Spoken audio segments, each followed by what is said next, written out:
Townsend did say that he reformed the band because of the remix of Quadrophenia that John Astley and I did. Yeah, great guy, Charles Thompson. Yeah, that was a real joy. Eric Clapton came and played slide guitar on it. Hello everyone, welcome to the episode. Today we've got a very special interview from somebody who worked at a location near you, Neil. Yeah, so Andy Macpherson, he's quite a remarkable individual, really. He owned Revolution Recording Studios on Church Lane in Cheadle Hulme. He was also the producer and did a huge amount of engineering and remixing there. It was a real full-on enterprise for him, and I wonder how many studios have ever had that sort of wasn't a one-man band, but one person responsible for so much of what was taking place there. And I was surprised to find out that Cheadle Hulme had a recording studio in it, actually. And it was only when I bought the Teenage Fanclub album, it was 13, I think it was. I got it off eBay and I was flicking through the credits, as you do, and seeing that it was recorded in Cheadle Hulme and produced by and engineered in part by Andy. And I thought, really? This is like literally around the corner from where I live. Yeah. Well, I've driven past the location many a time, and if you look at it, it looks like an ordinary residential house. Now it's got a business in there, but I wouldn't have put it down as one of any recording studios that has had so many huge artists go through it. Yeah, I think, well, as people will see when we watch the episodes, he talks about some of the artists he's worked with there, and I'm kicking myself now to think that Black Francis of the Pixies has been there, Clapton's been there, Peter Townsend and other members of The Who have been there, Sub. I mean, yeah, it's some really big international artists. Yeah, and Duran Duran. And Duran Duran, apparently, I think it must have been 1982 when the album came out, recorded, I think, I could be wrong here, I need to check it out, at BBC Sessions there. But by all accounts, yeah, if you'd have been on the corner of Church Lane and Woods Lane in Cheadle Hulme in early 1982, you'll have seen a coach there with the various Duranis. Yeah, there. Incredible. Yeah, I know. Great. I love that. The little bits of local history that you find out that you wouldn't otherwise know. Yeah. And the fact it's music based, well, that's even better, isn't it? Yeah. Anyway, I hope you enjoy the interview. I certainly enjoyed meeting Andy. He's got some amazing stories, lots more that we didn't capture on film, but really fascinating. Yeah, no, definitely. It was great to me, and it's a really interesting episode. Yeah, enjoy it. Hello, everyone. Here we are in the Ladybrook pub in Bramall. We're doing our tour of hostelries and drinking environments of the Northwest. And I'm delighted to say that we're here for a very special episode with Andy Macpherson, who was the owner, producer, engineer, technical guru, creative whiz at Revolution Recording Studios in Cheadle Hulme. Afternoon, Andy. Hello there. Right, really nice to see you, and thanks for coming along today. And we're just really interested today to find out all about your studio and history. And it's the first time we've recorded somebody actually who's been a producer and engineer. We've spoken to some musicians and looked at it from their point of view, but not really from the other side of the desk. So it'll be fascinating to hear what you've got to say to us today. I think the first question for me really is that how did you get involved in the music industry and recording, producing, having your own studio? Because obviously that wasn't the first thing that you got into. No. I was a trainee accountant for Shellmax BP from 1970 to 77, which was a dead-end job as far as I was concerned, but it allowed me to earn money to purchase equipment with. I was in a band, so we needed to get decent equipment because we actually played all over the country. And so the band was managed, if you like, by John Peel for a period of time. He paid for us to go into Strawberry Studios, which we did, which was a fantastic experience. But John Peel unfortunately became ill, and we couldn't afford to keep going in on our own. So we bought ourselves a small stereo tape recorder, a Revox A77, and started making our own recordings. So I suppose it started there, really. And then what was the transition from there to do it on your own, in a very sort of small scale, to opening a studio in Cheadle Hulme? Well, I left the job on a whim one day, just walked out nicely, not sort of throwing tantrums, because I realised it was going to be now or never. And we'd built a very small studio in the attic of my flat. So I was able to start work there, and basically being available 24 hours a day. In those days, sort of started to Rolling Stone gathering moss, and all the, if you like, semi-pro bands in Manchester began to know about it and started drifting along. Also in those days, the major record companies all had offices in Manchester, so something people don't actually remember. They all scooted off down to London shortly after I started, but I got a lot of work from them. So I was able to graduate from the attic to the only detached building I could find in Cheadle Hulme that fitted my budget, which was on Church Lane, which ended up being the studio. So in Church Lane, 8-track, lived upstairs and gutted downstairs and had the studio. We lived on, it was John's Chinese, which was across the road, and plugged the kettle in the wall. And that was the kitchen. It graduated from there to a 24-track studio. And then the real big change was transforming that studio into what's known as an Eastlake studio, which is a world, whatever you call it, standard. Eastlake, Westlake, which cost an arm and a leg, but that put Revolution on a professional footing. Great. And was that you then just producing or engineering or just doing it all? Everything. I mean, you have to be available all the time. You have to cater for everybody. You also have to have a quality control, which means somebody could have paid you for a day, but if you've not made it by the end of the day, or it's not good enough by the end of the day, because it's your business, you're the person that you have to give them extra time so you can make it good, because they will go out and they'll say, you did this, So you got to keep your reputation of your studio up.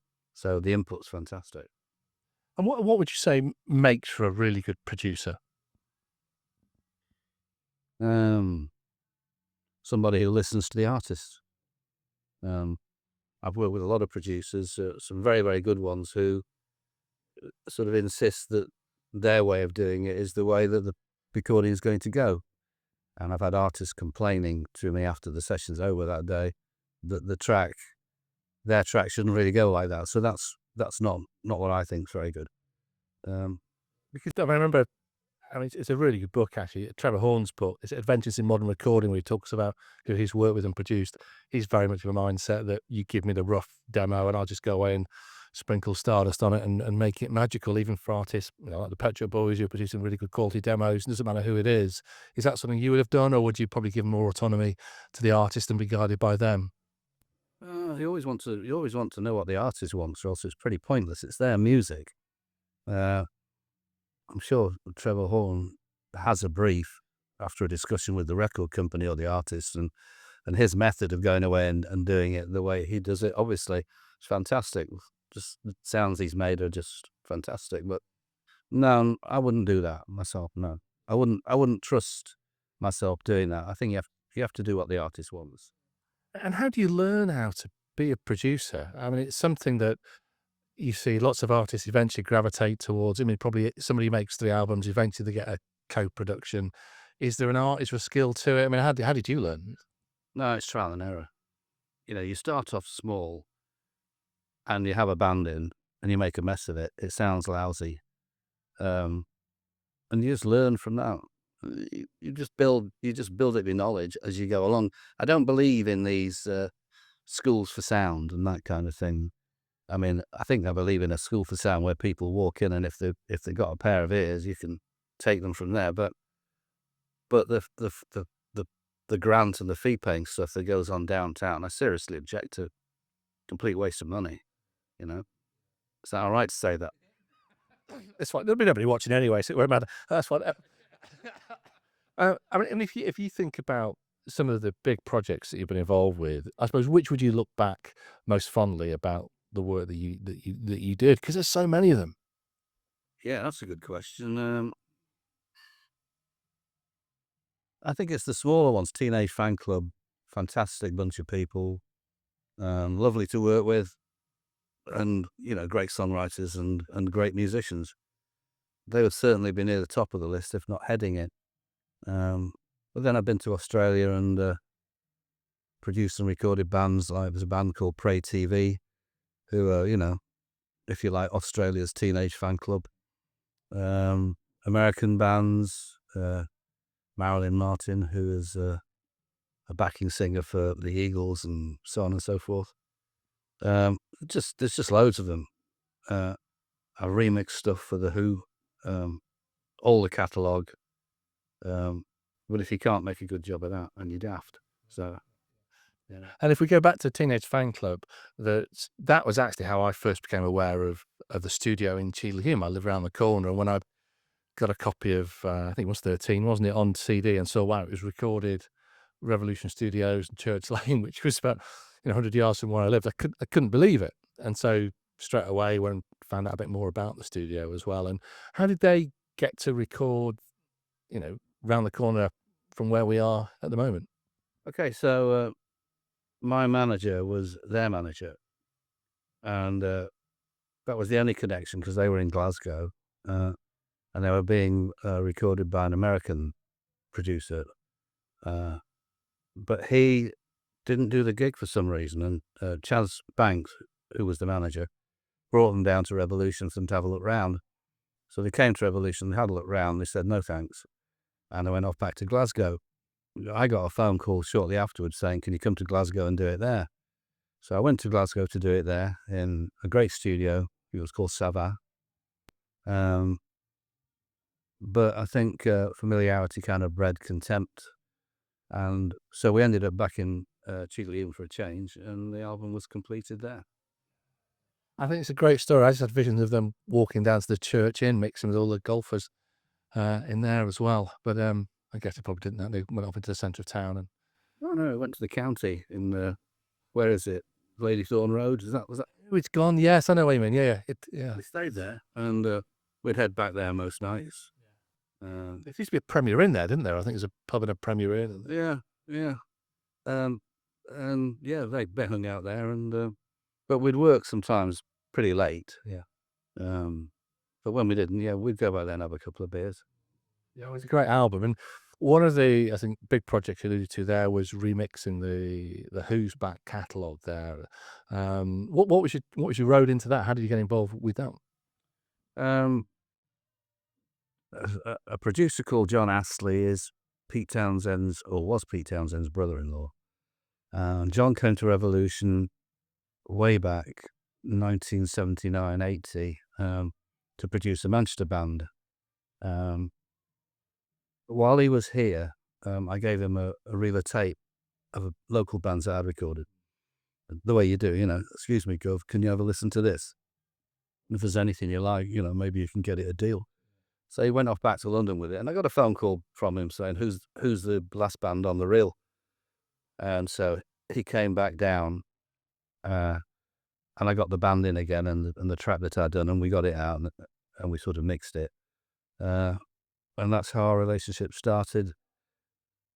And soon after that, he bought a Roger Daltrey solo album to finish off.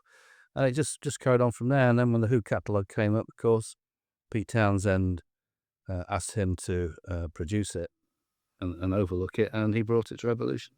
Oh, brilliant. Over the course of the past few years, one of the massive remix projects has been entirely the Beatles back catalogue as well, where actually Glyn Martin sort of revolutionised a lot of those records, particularly the later ones.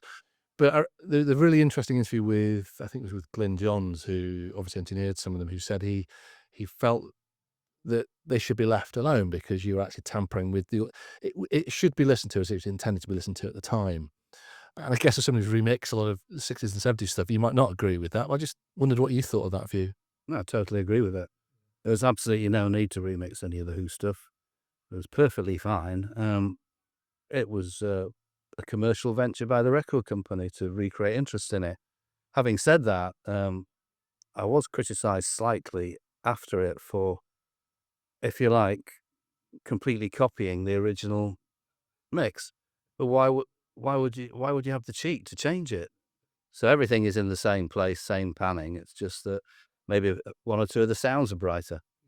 I do have emails from Pete Townsend, congratulating us on Quadrophenia, for instance, and Ron Nevison, the original engineer, mixer guy on Quadrophenia, is in print saying he prefers the version done in Cheadle Hulme to their version. So, in answer to your question, the original ones are the magic ones, and remixing is a bit like treading on a banana skin because you can only get it wrong, and you can also get slagged off by 1 or 200,000 fans around the globe, which is why we don't really like appearing on Facebook or anything.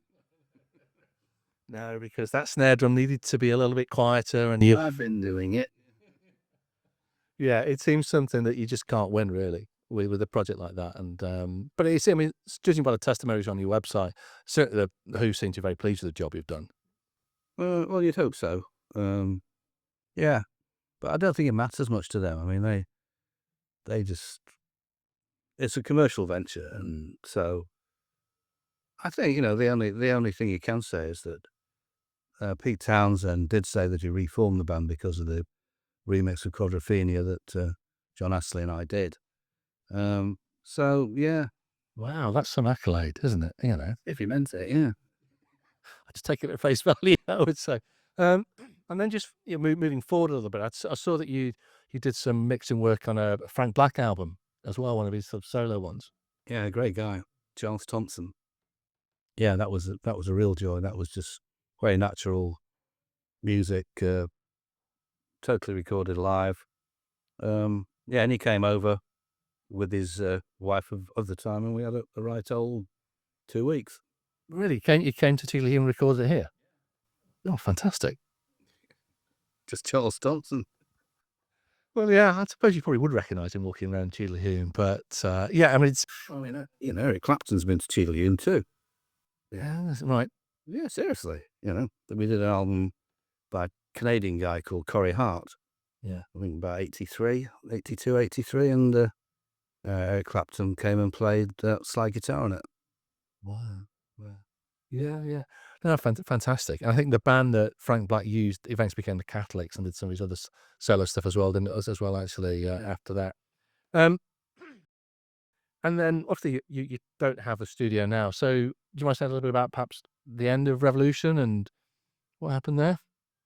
Well, the end was, I suppose the truth about the real end is that it was a bit exhausting. So the building got sold, and the people who bought it offered me upstairs where the magic control room was. And I did take this on at first, but the building which was going on downstairs, just proved too much. And I was trying to run a studio with the builder's dirty pots in the studio kitchen. It was like, no, bye, see you later. Shame, really. But I was glad it got destroyed because I don't particularly want anyone else rocking in it. No, I get that. And what about now? I mean, I imagine having spent so many years working behind a desk, working with bands, it's not the sort of thing you can let go of easily. So still keep your hand in any way, shape or form? Well, it never was a job. So if I wasn't doing it, I'd be doing it. Seriously, I mean, modern technology being what it is, you can have something the size of this table and make a master if you know what you're doing. Yeah. Fantastic. It's been fascinating to find out that. It's a little bit of local history, actually. Everybody seems to think about Stockport recording studios only being about Strawberry and about Manchester, sort of the bigger studios in the centre there. But actually, to see we've got an amazing piece of musical history, in Cheadle Hulme, I think it's been wonderful to find out about, and really appreciate you giving your time up, Andy, for sharing that with us today. Very welcome. Thanks very much. Top.